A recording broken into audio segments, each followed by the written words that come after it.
Hello, this is NetzpolitikTV at the Republika, and my name is Andrea Götzke, and I'm here with Bicyclemark.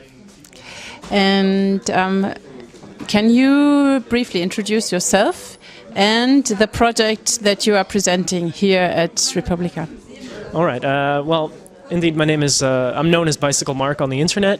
My real name is Mark Fonseca Rendeiro. It's not a secret, it's just a very long name. I have a site called citizenreporter.org. Originally it was a weblog back in 2001. And since that time, in 2004, I started podcasting, a little bit before most people, I think, because when I used to look around for podcasts, I was not in that, well, there wasn't much company. And I also do a video blog, and it's all about underreported news, global concerns, issues that don't make the mainstream, issues that are about quality of life in different parts of the world. And basically, I do it by finding people in my own way. I've had a very kind of crazy life. I'm Portuguese American, and I live in the Netherlands, so I have friends everywhere, is the point. So if I can, I always use my old friends as my sources, because they're everywhere. But if I don't have someone, say in Bangladesh, I go looking for them, usually through the internet or through friends, and I find people who are working on topics that I'm interested in, or people find me more often, since I've been doing this now for, well, many years. So people tend to find me, and I'll usually present in a sort of interview style on my podcast twice a week, and I've become kind of known for that. Therefore, I get invited, especially by the good people here in Berlin, and to speak on what I'm working on or what I'm doing.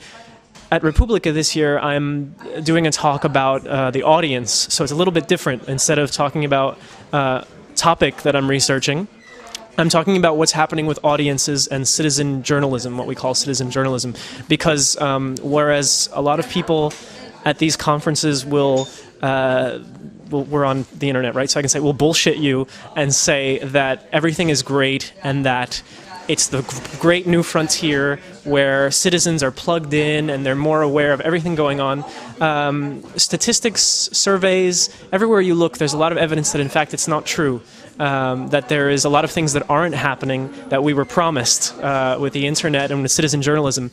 And as a citizen journalist, I'm not saying it to destroy everything or to try and throw a wrench in what we're trying to do. But I want to point out where we're getting ahead of ourselves, where there's still a lot of work to be done, and where citizen journalism is simply not meeting the needs, not doing what it could do. So I'm going to be talking about the audience that wasn't there, which is a clever title, I hope. Yeah. And what do you think, what is it that citizen journalism should do? Like, what is it, what would be the ideal thing that's not happening? Well, there's a couple of different areas. One, citizen journalism should be something that a lot of people would like to do and can do. In the end, everybody can be a reporter at some point. You know, a lot of people like to argue, especially here in Germany, who is a journalist and who is not qualified to be a journalist. Well, the truth of the matter is, if you want to use the word reporter, if it makes you feel better, like I do, everybody at some time in their life, depending on what we're talking about, could be a reporter or a journalist. It doesn't mean they always are. It just means in some situations you could be.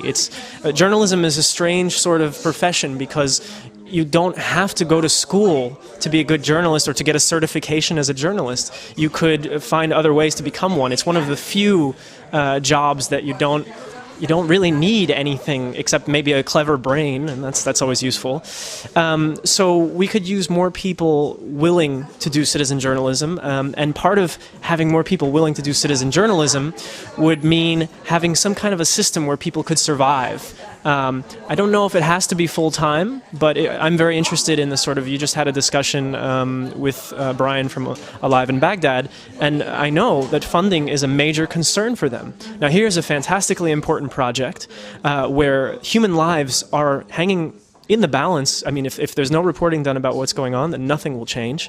And so they have to suffer from the questions of funding, because in this world that we live in this media world, value is given to things that have no effect on human life sometimes, that have no real effect. So they look at issues like Iraq and they think, well, our audience doesn't feel comfortable, so we're not going to fund this.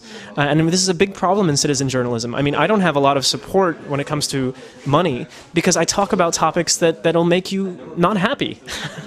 And a lot of the internet chooses not to talk about these topics, and they get support. So if you want to have a website that's all about celebrities or videos of cats falling off of furniture, you'll probably find a sponsor because you don't offend anybody. Yeah? But if I dare talk about Coca-Cola, or if I talk about a government or any corporations at all, then I'm now scaring away these sponsors, right? Because we need sponsors on the internet, apparently. So I'm interested in other models of how we might fuel citizen journalism. That doesn't mean everybody has to get money somehow, but it would be a great help. And then the other thing is to be found. I'm going to talk a little bit about, how does a citizen journalist get found on the internet, and what are the sort of obstacles to being found, because there are many, including the large organizations that are doing podcasting, that are doing video blogging. If we go to iTunes right now, you'll have a whole lot of podcasts to choose from. But if you started to pick out which ones are independent people, just regular people, I'm a regular person, I think, you almost can't find me because the list is enormous and they've buried me. And the featured ones are if we're in Germany, it's like a Deutsche Welle podcast, or it's a Tagesschau or whatever you have. I watch all those channels in the Netherlands. And so we bury the independents again.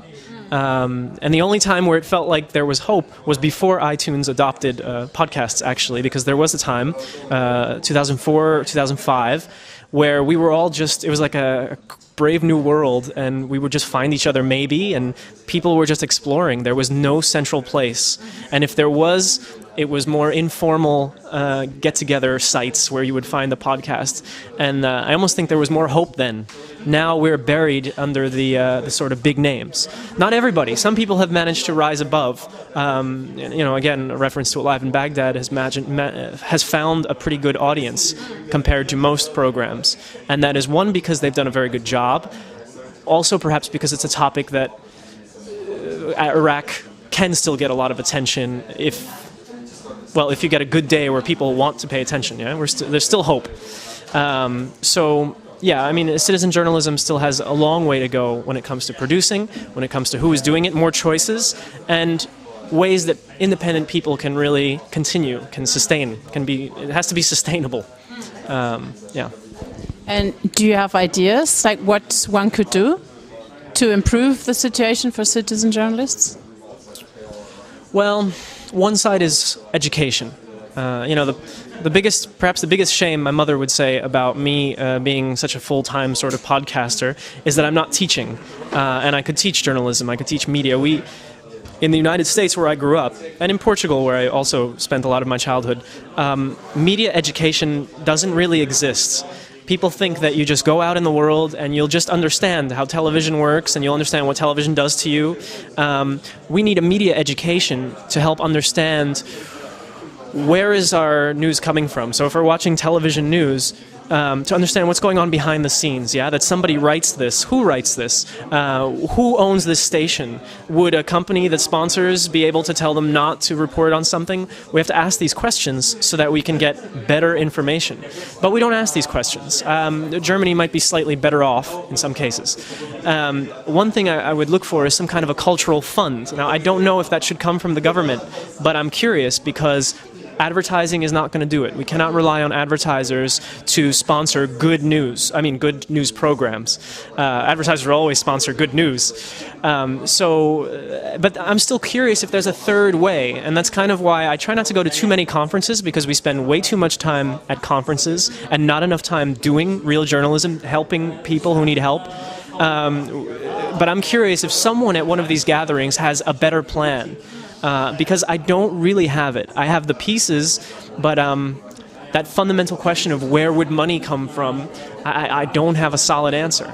I can tell you how it should work, though. And I can tell you how journalism could be done. So I would say education and funding that doesn't come from advertising is what I'm interested in. And we don't have enough of either.